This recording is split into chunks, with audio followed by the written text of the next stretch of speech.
Hello दोस्तों, स्वागत है आपका हमारे यूट्यूब चैनल एम लक्की पांडे में। तो दोस्तों, जैसे एम्स पटना ने अपना ज्वाइनिंग लेटर दिया है, अपॉइंटमेंट लेटर दिया है, तो उसके अंदर एक फॉर्म भी है। तो उस फॉर्म से रिलेटेड कैंडिडेट्स के बहुत सारे डाउट्स आ रहे हैं, तो उसको हम इस वीडियो में क्लियर करेंगे और देखेंगे कि इस फॉर्म को किस तरीके से स्टेप बाय स्टेप इस फॉर्म को किस तरीके से भरना है। दूसरा हम ये देखेंगे कि इसको फॉर्म को ट्रिपलेट में चाहिए, तो ट्रिपलेट का जो डाउट आ रहा है कैंडिडेट्स का, उस चीज़ को भी हम देखेंगे। इसके अंदर लास्ट में लिखा गया है कि ट्रिपलेट से कैंडिडेट्स को डाउट हो रहा है कि जो सारे सर्टिफिकेट से हमें वो 3 बार भरने हैं, किस तरीके से भरने हैं। तो उन सारी चीज़ों को इसके अंदर क्लियर करने वाला हूँ और एक एक स्टेप बाय स्टेप जो भी पॉइंट्स लिखे हैं उनको बहुत अच्छे से समझाने वाला हूँ आपको। तो अगर कोई डाउट रह जाता है आपका इस फॉर्म से रिलेटेड, तो आप हमें कमेंट सेक्शन में ज़रूर पूछ सकते हैं, ठीक है। और उम्मीद करता हूँ ये वीडियो आपको अच्छी लगेगी और आपके सारे जो भी डाउट्स है इस फॉर्म से रिलेटेड वो सारे के सारे क्लियर हो जाएंगे। तो चलिए इस वीडियो को स्टार्ट करते हैं और देखते हैं इस फॉर्म को किस तरीके से अच्छे से भरना है। तो सबसे पहले जैसा कि आप देख सकते हैं हमारे पास यहाँ पे सबसे पहले लिखा है कि to be filled in by the candidate, मतलब ये आपको अपने हाथों से खुद भरना है। Post to which it is considered for appointment, जिस भी पोस्ट के लिए, जैसे वहाँ पे अलग अलग पोस्ट होती है, तो हमारा बेसिकली नर्सिंग ऑफिसर का पोस्ट है, क्योंकि नॉर्सेट का एग्जाम नर्सिंग ऑफिसर्स के लिए होता है। तो यहाँ पे हम नर्सिंग ऑफिसर लिखेंगे। यहाँ पे अपॉइंटमेंट ऑर्डर नंबर लिखना है। अपॉइंटमेंट ऑर्डर नंबर, जो भी आपका अपॉइंटमेंट लेटर या ज्वाइनिंग लेटर आया है उसके ऊपर आपका एक स्पेसिफिक नंबर होगा, जो कि सारे स्टूडेंट्स का, सारे कैंडिडेट जिनको एम्स पटना के अंदर ज्वाइनिंग मिली है उनका अलग अलग होगा। तो उस ऑर्डर नंबर को, अपॉइंटमेंट ऑर्डर नंबर को आपको यहाँ पे लिखना है। उसके बाद हम आपको यहाँ पे अपनी फोटो लगानी है, या तो आपने जो फोटो एम्स की वेबसाइट पे अपलोड करी थी वो लगा सकते हैं, या कोई भी रिसेंट फोटोग्राफ है वो आपको लगानी है। और आपको 3 पासपोर्ट साइज फोटो कम से कम होनी चाहिए। अब आगे बताऊंगा 3 क्यों कह रहा हूँ, पर आपको 3 पासपोर्ट साइज फोटो रखनी है। तो एक यहाँ पे आप फोटो लगाएंगे, ठीक है। अब हम अगला पॉइंट देख लेते हैं क्या है। अगला पॉइंट में हम देखते हैं यहाँ पे दे रखा है कि फॉर्म वार्निंग। तो ये सारी क्या चीज़ है इनको हम डिस्कस कर लेते हैं। आपने पढ़ भी लिया होगा बहुत सारे कैंडिडेट्स ने, फिर भी मैं डिस्कस कर देता हूँ। इसमें बोला गया है कि कोई भी, पहला पॉइंट मैं आपको फटाफट से ऊपर से समझा देता हूँ कि आपको इस फॉर्म को भरते वक्त कोई भी गलत इन्फॉर्मेशन नहीं देना है। और अगर आपको कोई भी गलत इन्फॉर्मेशन प्रोवाइड करी जाती है तो आपको डिस्क्वालीफाई किया जाएगा, अनफिट पाया जाएगा इस जॉब के लिए। पहला पॉइंट ये कहता है।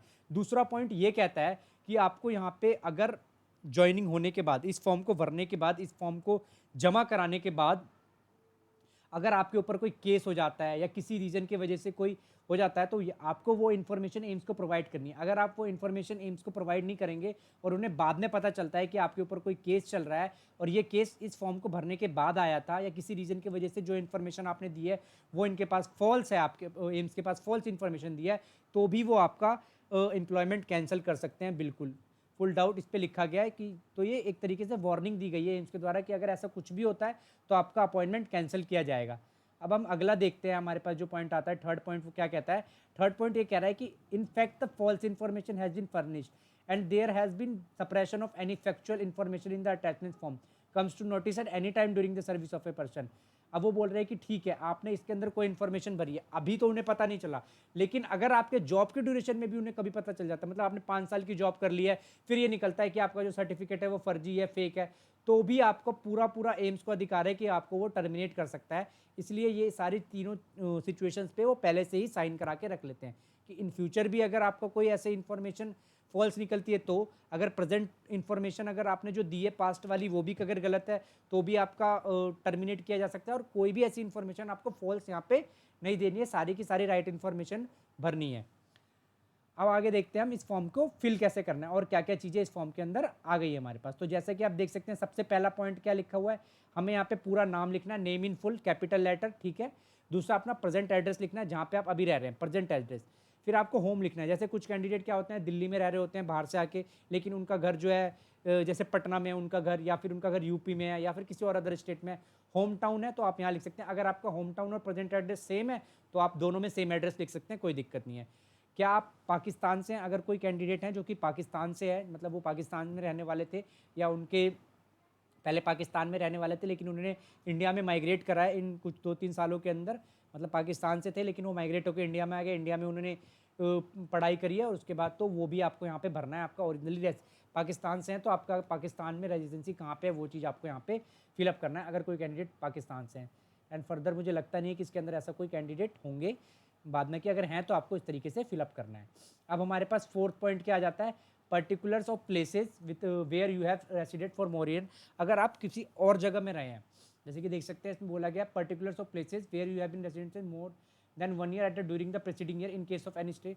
अगर आप कहीं और रहे हैं अभी जो आपका रेसिडेंशियल एड्रेस है उसके अलावा आप कहीं और रहे हैं, जैसे कि अब्रॉड रहे हैं, किसी और कंट्री में रहे हैं, उसके बाद आप इंडिया में आए हैं, जैसे कि पाकिस्तान, जैसे मैं बोला गया अगर आप पाकिस्तान में भी रहे हैं कुछ सालों तक और उसके बाद फिर आप इंडिया में आए हैं वापस, तो आपको यहाँ पे भरना है, ठीक है। Where you have resided for more than 1 year after returning, मतलब 21 साल होने के बाद अगर आप किसी और कंट्री में रहे हैं तो आपको यहाँ पे डिस्कस करना है, मतलब यहाँ पे लिखना है आपको कि आप कहाँ रहे हैं, कब तक रहे हैं, और उस वहाँ का एड्रेस लिखना है, और वहाँ का हेडक्वार्टर जो भी है, मतलब जैसे एम्बेसी होगी, इंडियन एम्बेसी होगी, पाकिस्तान एम्बेसी होगी, जो भी एम्बेसी होगी उसकी डिटेल भी यहाँ पे आपको भरनी है, ठीक है।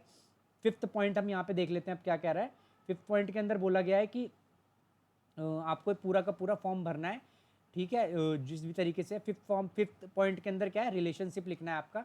रिलेशनशिप मतलब आपके फादर का नाम, आपके मदर का नाम, आपका परमानेंट एड्रेस और उनका, जैसे कि आप देख सकते हैं रिलेशनशिप मतलब फादर लिखना है, मदर लिखना है, वाइफ है, ब्रदर है, सिस्टर है, जो भी है आपके, उनका सारे डिटेल होना चाहिए, उनकी नेशनलिटी होनी चाहिए, उनका प्लेस ऑफ बर्थ होना चाहिए, क्या ऑक्यूपेशन है उनका, सब होना चाहिए, और प्रेजेंट एड्रेस क्या है, परमानेंट एड्रेस क्या है। मोस्ट प्रॉब्ली हमारे फैमिली मेम्बर्स का तो प्रेजेंट एड्रेस और सारी चीज़ें सेम होती हैं, सिस्टर का डिफरेंट हो सकता है कई बार क्योंकि वो मैरिड हो जाती हैं, तो आप उसके अंदर भर सकते हैं जो भी आपकी सिस्टर्स हैं, कोई दिक्कत नहीं है। बहनें जो भी हैं, मतलब टोटल आपका भरना है, मतलब टोटल आपको अपनी फैमिली के बारे में बताना है, जो आपके भाई बहन कितने हैं, माता पिता कितने हैं, और वाइफ कितनी है, हस्बैंड कितने हैं, वो सारी चीज़ों को यहाँ पे भरना है। अभी उनका एड्रेस क्या है और परमानेंट एड्रेस क्या है यहाँ पे आपको लिखना है, मतलब प्रेजेंट एड्रेस और परमानेंट एड्रेस कुछ का सेम होता है, आप सेम लिखेंगे, और अगर अलग अलग है तो आप अलग अलग लिखेंगे। Information to be furnished with regard of son और डॉटर, अगर आपका मतलब बहुत सारे कैंडिडेट मैरिड होते हैं जो नॉर्थ सेट के एग्जाम दे रहे होते हैं, तो अगर आपका सन या डॉटर अब्रॉड में स्टडी कर रहे हैं तो उनकी डिटेल भी आपको भरनी है, कौन सी कंट्री में कर रहे हैं, यहाँ पे आपको नाम लिखना है, उनकी नेशनलिटी क्या है, ऑफकोर्स या इंडियन है या फिर कहीं और के हैं, या कहीं और उनका प्लेस ऑफ बर्थ क्या है उनका, कहाँ वो स्टडी कर रहे हैं अभी, और डेट फ्रॉम विच स्टडी, मतलब किस ईयर से वो लोग वहाँ पे जाके स्टडी कर रहे हैं। जैसे कुछ कैंडिडेट्स होंगे इसके अंदर जिनके फादर मदर नॉर्थ सेट दे रहे होंगे और उन्होंने अपने बच्चों को, जैसे कई बार होता है कि बाहर भेज देते हैं स्टूडेंट्स को पढ़ने के लिए, जैसे अलग अलग कंट्रीज़ होती हैं जो कि मेडिकल्स करवाती हैं MBBS वगैरह, तो वहाँ भेज देते हैं। तो अगर कुछ आपके सन या डॉटर अगर हैं ऐसे जो इन्होंने कैंडिडेट ने एग्ज़ाम्स दिया है, तो आप इसको भी यहाँ पे फिलअप कर सकते हैं, ठीक है, कि मेरा कैंडिडेट है वो तब कब से वो उस कंट्री में रह रहा है और कौन सा कोर्स या कौन सी स्टडी वो कर रहा है। उसके अलावा हमारे पास यहाँ पे आ जाता है नेशनलिटी क्या है हमारी, तो यहाँ पे हमें इंडियन लिखना है ऑफकोर्स, या अगर आपकी कोई और है NRI है तो आप लिख सकते हैं। डेट ऑफ बर्थ क्या है आपका, यहाँ पे लिखना है। प्रेजेंट एज क्या है वो चीज़ आपको लिखनी है, ठीक है। एज ऑफ आपका एज एट मेट्रिकुलेशन, मतलब जब आपने 10th पास करी है तब आपकी एज क्या थी वो चीज़ यहाँ पे भरनी है, जब आपने 10th पास करी तब की एज। इस पॉइंट को नोट करेंगे, इसमें बोला गया है एज एट मेट्रिकुलेशन, मतलब जब आपने 10th पास करी तब की एज क्या, और प्रेजेंट एज क्या है यहाँ पे लिखनी है। Place of birth, district, state in which you have situated, ठीक है, आप जहाँ पे रहे हैं, मतलब यहाँ पे एक तरीके से कह सकते हैं परमानेंट एड्रेस, परमानेंट जो स्टेट है आपका जहाँ पे आपने बर्थ लिया वो चीज़ लिखना है, ठीक है। डिस्ट्रिक्ट लिखना है जिस बिलोंग से आप करते हैं, मतलब जैसे कि आप जहाँ भी हैं, जैसे जोन से भी स्टेट है आपका, डिस्ट्रिक्ट होगा, जिला जिसे बोला जाता है, तो आप जो जिला है उसको यहाँ पे भरना है, ठीक है, वहीं भरना है। आपके फादर कौन से जिले से करते हैं वो चीज़ भरनी है, मतलब फादर का एक्चुअल एड्रेस लिखना है, मतलब ऑफकोर्स नॉर्मली जहाँ से आप बिलोंग कर रहे हैं आपके फादर भी वहीं से, तो आप यहाँ पे सेम एड्रेस रहेगा, ठीक है। उसके बाद आपका रिलीजन यहाँ पे क्या आएगा, ठीक है। Are you a member of schedule caste, अगर आपका सर्टिफिकेट वगैरह SC ST OBC कैंडिडेट्स हैं तो आपको यहाँ पे येस लिखना है, और क्या चीज़ है वो फिलअप करना है यहाँ पे, ठीक है। अब हमारे पास फटाफट देख लेते हैं 10th पॉइंट क्या आ रहा है। 10th पॉइंट जो हमारे पास आ रहा है वो 10th पॉइंट में ये कहा जा रहा है कि 15, मतलब मैं आपको बता देता हूँ यहाँ, अगर आपको डर होगा कि आफ्टर 15 ईयर, मतलब ये समझ लीजिए आपकी 10th की एजुकेशन कौन से स्कूल से हुई है वो चीज़ यहाँ फिल करना है, ठीक है। 12th की एजुकेशन कौन से स्कूल से हुई है वो चीज़ यहाँ पे फिल करना है, और आपकी ग्रेजुएशन कहाँ कौन से कॉलेज से हुई है वो चीज़ फिल करना है। मतलब ये अल्टीमेटली ये कहना चाहता है कि 15 साल के बाद आपने कहाँ कहाँ स्कूलिंग करी है, 10th की 12th की, वो चीज़ यहाँ पे फिल करना है। और अब आप उस स्कूल में कब एंटर किए थे, कब आपने एडमिशन लिया वो भरना है, कब आपने छोड़ा वो भरना है, कौन सी एग्जाम्स के बाद छोड़ा, मतलब 10th का एग्जाम हो गया, 12th का एग्जाम हो गया, कॉलेज हो गया, BSc, वो चीज़ यहाँ पे फिल करनी है। यहाँ पे 15 ईयर का एज का मतलब है कि 15 ईयर्स के बाद, मतलब 15 ईयर्स के बाद आप 15 वर्ष की, देखिए 15 वर्ष की आयु से किन किन स्कूलों और कॉलेज में आपने, मतलब आफ्टर 15 ईयर्स आप कौन कौन से, मतलब तो नॉर्मली जो कैंडिडेट्स होते हैं 15 ईयर्स तक 10th में होते हैं, 17 ईयर्स तक 12th में होते हैं, और उसके बाद फिर कॉलेज होती है उनकी। तो इस तरीके से मैंने आपको इसलिए शॉर्ट में भी बता दिया कि आपको 10th की स्कूलिंग कहाँ से करी है वो भरनी है। कई बार होता है कि बच्चे 10th की स्कूलिंग कहीं और तक करते हैं, 12th की फिर कहीं और से, और फिर कॉलेज तो ऑलमोस्ट सबका अलग होता ही है।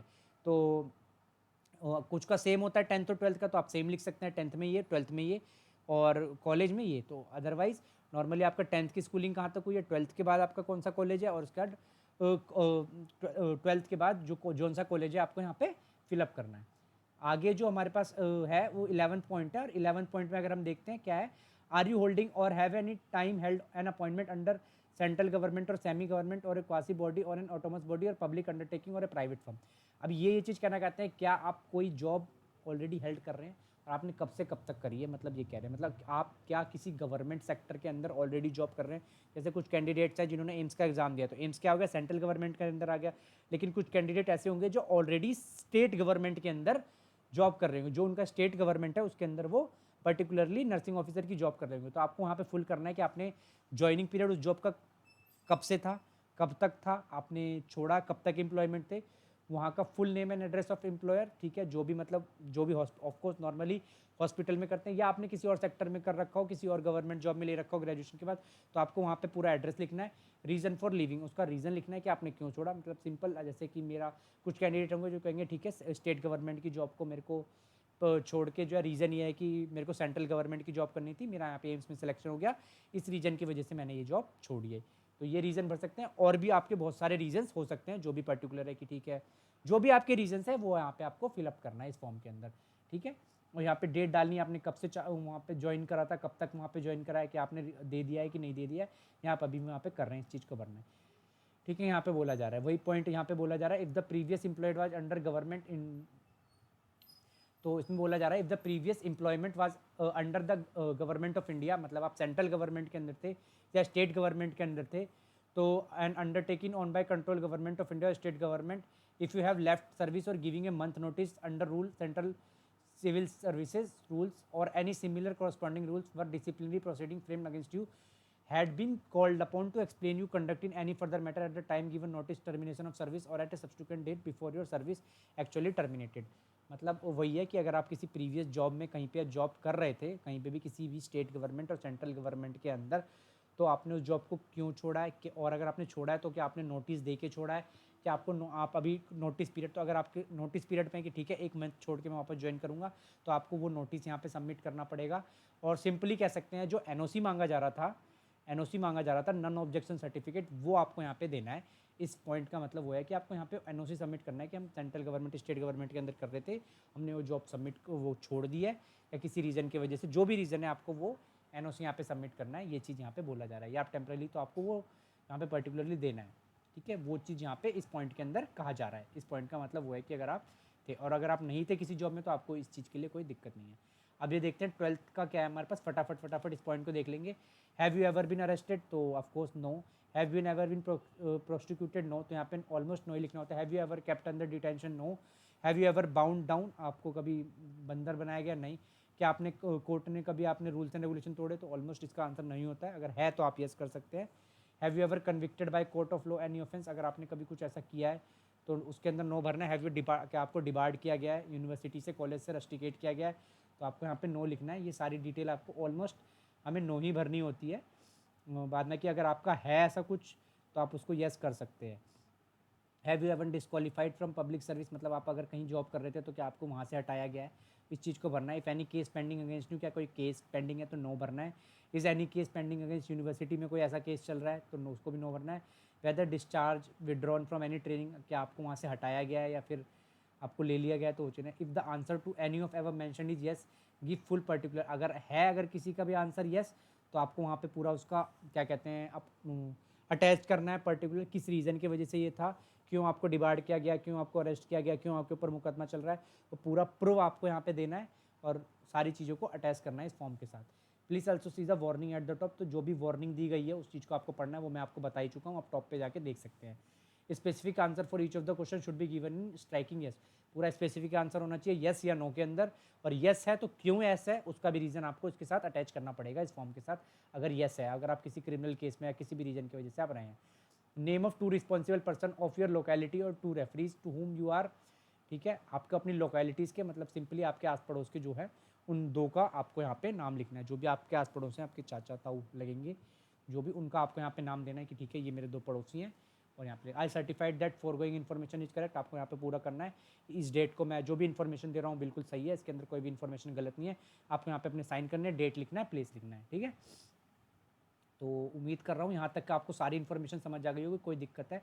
ये सर्टिफिकेट है, इसमें क्या बोला गया है, सर्टिफिकेट है मतलब प्रमाण पत्र। इसमें बोला गया सर्टिफाइड डेट, आपका नाम होना चाहिए, फादर्स नेम होना चाहिए, the last years months date to my best of nine particularly furnished email correct, मतलब जो भी आपने इसके अंदर नॉलेज दिया है और ठीक है, जो भी आपने इसके अंदर नॉलेज दिया है, मतलब एक तरीके से करेक्टर सर्टिफिकेट है जो आपको साइन करवाना है। तो इसके ऊपर आपको साइन करवा के अपने जो भी करेक्टर सर्टिफिकेट हमको पता ही है, आप किसी एमएलए वगैरह से, एमपी के जो आपके एरिया आप उनसे साइन करवा सकते हैं। एसडीएम है, डीएम ऑफिस में जाके भी आप इसको साइन करवा सकते हैं, तो वो यहाँ पे भर देंगे आपके लिए, ठीक है, और यहाँ पे साइन होगा, ठीक है। और आपको ये फॉर्म जो है मैं बताता हूँ आपको, ठीक है। यहाँ पे डेस्टिनेशन और उनका जो भी स्टेटस है, एमएलए वगैरह उनका एड्रेस यहाँ पे है, प्लेस आइडेंटिटी, ठीक है। अब यहाँ पे आइडेंटिटी सर्टिफिकेट आ गया, जो भी आपको यहाँ पे भरना है। अब ये आइडेंटिटी सर्टिफिकेट मतलब पहचान पत्र, certificate to be sign by, जो इसके ऊपर जो सर्टिफिकेट देखा था हमने, ये इसको किस किस से साइन कर होंगे वो चीज़ आप हम यहाँ पे देख लेते हैं एक बार। तो जैसा कि आपने गेस्टेड ऑफिसर होना चाहिए, मैंने बोला आपको कि एमएलए एमपी होना चाहिए, गेस्टेड ऑफिसर कह सकते हैं, ठीक है। सेंट्रल गवर्नमेंट का मेंबर ऑफ पार्लियामेंट में गेस्टेड मतलब एसडीएम होगा या कोई भी है, उससे सब डिविजनल मजिस्ट्रेट है, आप उससे करवा सकते हैं, तहसीलदार है उससे करवा सकते हैं, आपके स्कूल कॉलेज का प्रिंसिपल है, आप उससे भी ये फॉर्म भरवा के साइन करवा सकते हैं, कोई दिक्कत नहीं है। इनमें से आपको कोई भी कैंडिडेट मिल जाता है, आप उससे जो है मतलब कोई भी ऑफिसर आपको मिलता है आप उससे करवा सकते हैं। ब्लॉक डेवलपमेंट ऑफिसर है, पोस्ट मास्टर है, पंचायती इंस्पेक्टर है, तो आप इनमें से किसी से भी वो स्टैंप लगा के आपको ये फॉर्म भर के दे देंगे, ठीक है। अब देखिए मेन जो पॉइंट आ रहा है जिसके लिए सब इंतजार कर रहे होंगे कि यहाँ पे बोला गया attested form to be submitted and triplicate. Triplicate मतलब आपको 3 ओरिजिनल कॉपी देनी है, ठीक है, 3 ओरिजिनल कॉपी देनी है। Photo copies and Xerox copies of filled forms are not consider, मतलब आपको ये 3 फॉर्म डाउनलोड करना है, ठीक है। आपको जब इसका प्रिंट निकालेंगे तो 3 फॉर्म का प्रिंट निकालना है, उन तीनों फॉर्म को अपने हाथ से भरना है पर्टिकुलरली, मतलब जो भी 3 फॉर्म होंगे ना आपको निकालना है, मतलब ये तो मैंने एक फॉर्म बताया, इसी को आपको हाथ से भरना है, कोई भी फोटो कॉपी और कोई भी जेरॉक्स नहीं करवाना है। अब यहाँ पे बच्चों का डाउट आएगा कि सर जो करेक्टर सर्टिफिकेट है वो हमें 3 बार साइन करवाने हैं। हाँ, तो जो करेक्टर सर्टिफिकेट इसके ऊपर दिया गया है, जो हमने आपको देखा सर्टिफिकेट करके जो आ रहा था, ये भी आपको 3 निकालने हैं, मतलब जब आप इसका प्रिंट आउट निकालेंगे तो ये भी आपके पास 3 होने चाहिए और उन तीनों पे अलग अलग पर्टिकुलर स्टैंप होने चाहिए, ठीक है। ऐसा नहीं है कि आपने एक पे साइन करवा के उसी को फोटो स्टेट करवा लिया, तो फोटो स्टेट नहीं चलेगा, आपको 3 बार उसके ऊपर लिखवा के और 3 बार स्टैंप लगवा के अलग से 3 बार उन जो सर्टिफिकेट है उस पर साइन करवाने पड़ेंगे, ठीक है। यही चीज़ इसके अंदर बोला गया है। जो मेन डाउट आ रहा था कैंडिडेट का, सर ट्रेप्लिकेट में मतलब फोटो कॉपीज और जेरॉक्स कॉपी, तो इसमें बोला गया है कि फोटो कॉपीज और Xerox copy of field form are not consider नहीं किया जाएगा। तो इसमें आ रहा था कि सर जैसे हम करेक्टर सर्टिफिकेट गए बनवाने, तो हमने एक बार करेक्टर सर्टिफिकेट पे एक करेक्टर सर्टिफिकेट पे अपना साइन करवा लिया गेस्टेड ऑफिसर से और उसी का फोटो स्टेट, तो वो चीज़ नहीं चलेगा। आपको 3 करेक्टर सर्टिफिकेट निकालने हैं और उन तीनों को अलग अलग फॉर्म फिल करवा के उन तीनों को सबमिट करना है, मतलब तीनों ओरिजिनल होने चाहिए, ठीक है। मतलब जब आप इसको टोटल अगर हम देखते हैं तो आपके पास मैं बता देता हूँ, और original photograph to be pasted 3 photograph, मैंने आपको स्टार्टिंग में बताया था कि आपके पास 3 फोटोग्राफ होने चाहिए, तो 3 ऑन ऑल कॉपीज, मतलब आपको अपना एक एक फोटोग्राफ तीनों कॉपी पे फिक्स करना चाहिए, ठीक है। ऐसा नहीं कि उसको भी हमने एक चिपका के फोटो स्टेट करवा लिया, तो वो भी हमें नहीं करवाना है, उसको पूरा हमें 3 सबमिट करना चाहिए, ठीक है। ये पूरे का पूरा हमें इस तरीके से फिलअप करना है। तो ये फॉर्म ऑलमोस्ट इस तरीके से पूरा हो जाता है। इस फॉर्म से रिलेटेड अगर अभी भी किसी को कोई डाउट है तो हमें कमेंट सेक्शन में जरूर पूछ सकता है, मैंने आपको बता दिया। तो जैसे कि आप टोटल आपने देखा ये जो पेज है हमारे पास वो 6 है, तो अब हमें ट्रिपलेट निकालना है, तो 6 पेज का कहने का मतलब हो गया 6, 12 और 18, मतलब 18 पेज आपके पास टोटल होने चाहिए। उनके अंदर उन 18 पेजों में जो 3 पेज करेक्टर सर्टिफिकेट के होंगे, मतलब आपको जो गैजेटेड ऑफिसर्स है उनके 3 बार साइन करवाने हैं, मतलब ये आपके पास जो सर्टिफिकेट का इन्होंने दिया है ये आपके पास 3 होने चाहिए और उन तीनों पे साइन होंगे अलग से, मतलब ये नहीं कि एक बार आपने साइन करा के उसका फोटो स्टेट, उन तीनों फोटो कॉपीज पे 3 बार साइन करेंगे वो लोग, मतलब 3 बार आपको यहाँ पे उनके साइन होने चाहिए, मतलब स्टैंप भी 3 बार लगेंगे, साइन भी उनके 3 बार होंगे और ओरिजिनली पर्टिकुलरली सब कुछ इस तरीके से होगा, ठीक है। तो उम्मीद करता हूँ ये वीडियो जो है आपकी काफ़ी इन्फॉर्मेटिव रही होगी, सारे डाउट आपके इस अटेस्टेशन फॉर्म से रिलेटेड क्लियर हो गए होंगे, ठीक है। तो अगर अब भी कोई रिलेटेड डाउट है आपका इस अटेस्टेशन फॉर्म से या किसी भी चीज़ से रिलेटेड कोई डाउट है तो वीडियो को कमेंट सेक्शन में हमें ज़रूर बताएं, हम उसके ऊपर भी वीडियो बना के आपके सारे डाउट क्लियर करने की कोशिश ज़रूर करेंगे। Thank you so much.